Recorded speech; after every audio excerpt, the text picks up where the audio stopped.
What's up everyone, my name is Midnight Strike 3625 and today we're going to continue on the Assassin's Creed series review by taking a look at the next installment, Assassin's Creed 3. This, ladies and gentlemen, is where the series really started to go downhill, really started to plummet, take a dive, and take a turn for the worse. Assassin's Creed Revelation is already known for going a little bit downhill after the grade A games that were 2 and Brotherhood, but this one really takes the cake when it comes to kind of sabotaging the series. But you know what, then again, I digress. It does have some good elements in it. Let me explain. This is Assassin's Creed 3.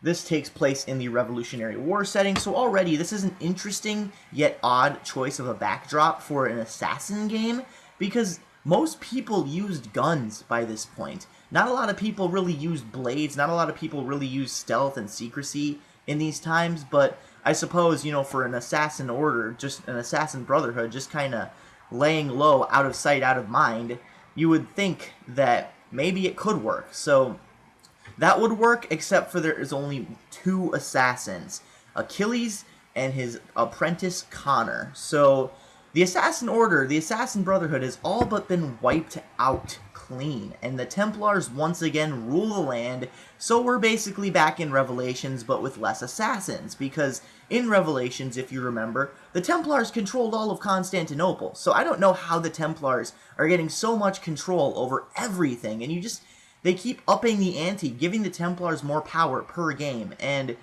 I don't know, you know, it's interesting, but in Assassin's Creed 2, he didn't even have power till the end, so I don't know why they keep on trying to give the Templars more and more power, more and more control, because it's not really that suspenseful if one faction has a complete edge over the other. Now, of course, in the end, this will topple, but as this is a no-spoilers review, I will move on with the story. So, basically, the story is alright, I suppose. I mean, you play as 3 different characters: Desmond, Haytham, and Connor. And while I did not like Connor and I didn't like Haytham during my first playthrough, I actually do like Desmond in this. He actually has a lot more character than he did in previous games. He actually displays a need, a desire to be needed, basically, as something other than a pawn, because throughout the entirety of all the other games, he was basically just a pawn. It was Desmond do this, Desmond do that. There's even one point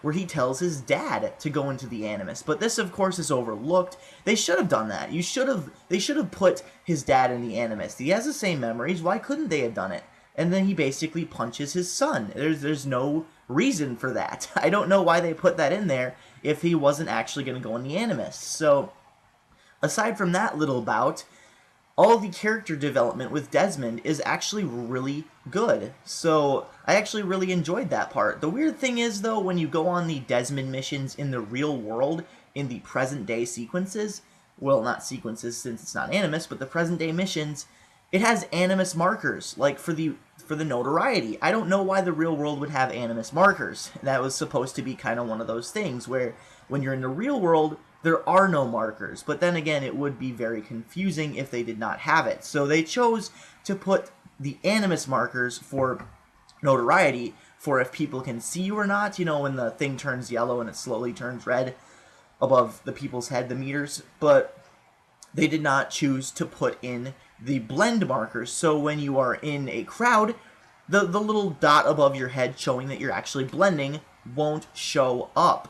I don't know why they did that. I mean, if you're going to show one marker, why not show the others? It just doesn't make any sense. So that already is just a big discrepancy between the two, Animus and real life. But then again, on with the story, you are Haytham, you play as Haytham for 4 sequences, and you are Desmond, actually, playing as Haytham, because Haytham has this amulet that is the key to unlocking a door in the cave found at the end of Assassin's Creed Revelations. When Desmond actually wakes up from his coma, he says, I know what we have to do, and then it zooms into a cave. What is this cave? Well, in this game, we will find out. So, already you'll notice that there are a lot of graphical changes. The running animation looks really funky on both Desmond and Haytham, as they use the same animation, so they're trying to find a key, so that's why he is Haytham. So for 4 sequences, it's just random spouting exposition, following people, and getting into fistfights on ships. So there's not really that much fun to be had during the first few sequences. Hatham is a pretty bland character from the start, but he gains a lot more character as your character progresses, as the story progresses, per se. Because once he meets Connor, and once you are playing as Connor, and you're actually, partnering up with Hatham, he actually spouts some pretty funny dialogue, and he actually has a lot of character. But in the beginning, however, not so much. So that's one of the only things that I don't like in the beginning, aside from the slow action pace. But then once we get into Connor, after Hatham sleeps with a native woman, basically, that shows him where the amulet is, things start to get a little bit worse. Things start to take a turn for the worse. The first sequence or so with Connor isn't bad because you're playing as him and it's basically explaining the hunting mechanics, which are shamelessly ripped off from Red Dead Redemption. I mean, come on! They are almost exactly the same. The only difference is you get bait and snares. Other than that, you shoot them, you skin them, they appear all over the place. It's the exact same thing. You can sell them, and I don't know why they did that. They could have easily came up with a better system. But they used one from a game that was 2 years old at the time and is 4 years old now. So I don't know why they did this, but it really just kind of makes me wonder why they had to do it, why they thought they had to do it. So moving on, you are Connor, you are playing hide and seek with your friends, with your fellow tribesmen, because you are in the Indian tribe. I don't remember what the name was called. And his name isn't even Connor, it's Rakatatona Gaiden or something like that. I can't even pronounce it. That's why they gave him the name Connor. That's why Achilles gave him the name Connor when he met Achilles. So you are playing as Connor, you are in a tribe, but then you get a call to arms, a call to the Assassin Brotherhood by an eagle, of all things, of course, because the tribe apparently has an Apple of Eden that kind of gets overlooked throughout the entire thing, but okay, the tribe has an Apple of Eden, even though no one's going after it. So basically the eagle tells you that you have to seek out Achilles, so that's what he does. He seeks out Achilles, but by this time he is a grown man. So his village is practically burned down as well. His mom has died, and this is really the only time where Connor actually shows an amount of emotion. He actually shows conviction. He actually shows that he cares. And the fact that his village is burning down, this is actually the turning point of the entire game. His entire village is on fire. This music is playing in the background that really makes you feel for Connor. But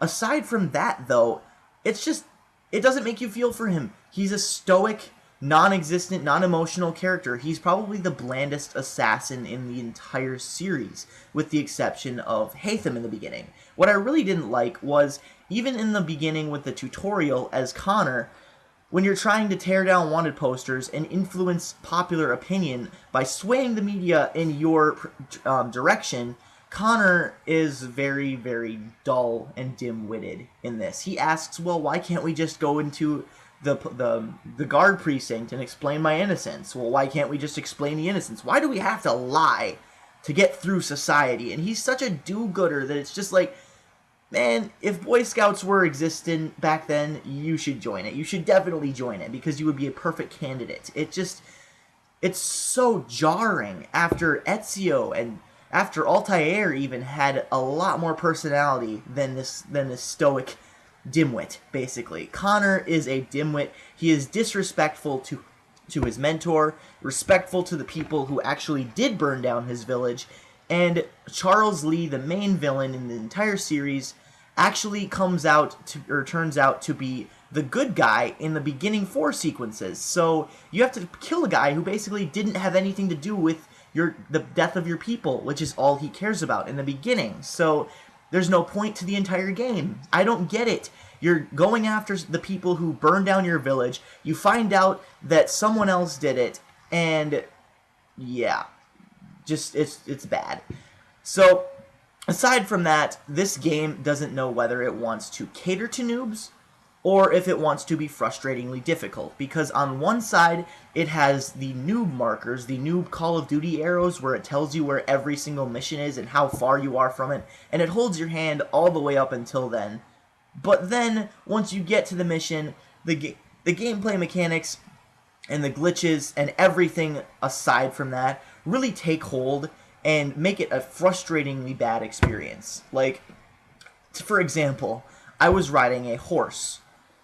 They changed the horse mechanics to where you have to tap A or tap B to actually spur the horse. This would be all fine and dandy, except for the horse actually has stamina. The stamina is unmarked, so you have no idea how much stamina your horse has left. And every time your horse runs out of stamina, it will neigh. It will neigh continuously. It will neigh loudly and annoyingly, and it's so... it is very annoying. It is very annoying, to say the least. It's so annoying. And it will get stuck on pre-rendered patches of grass. That's another thing. The graphics in this game, they're like Skyrim.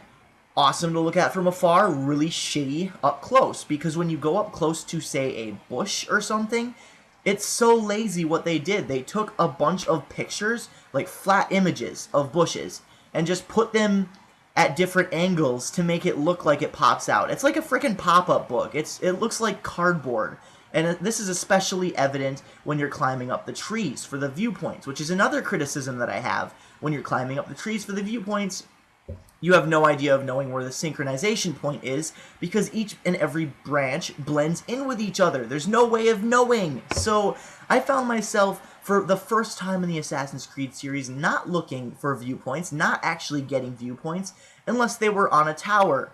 But you can't do that when you're in a mission, because it will tell you that you're going too far away from your target, and it will desync you for going to a viewpoint. This is just very frustrating. It makes for a really bad gameplay experience. They changed the controls, they changed everything. The story is actually halfway decent if you ignore the Connor bits, if you ignore the bits where Connor is lashing out at his master and being just kind of an arrogant prick. He basically says that he doesn't need any of his...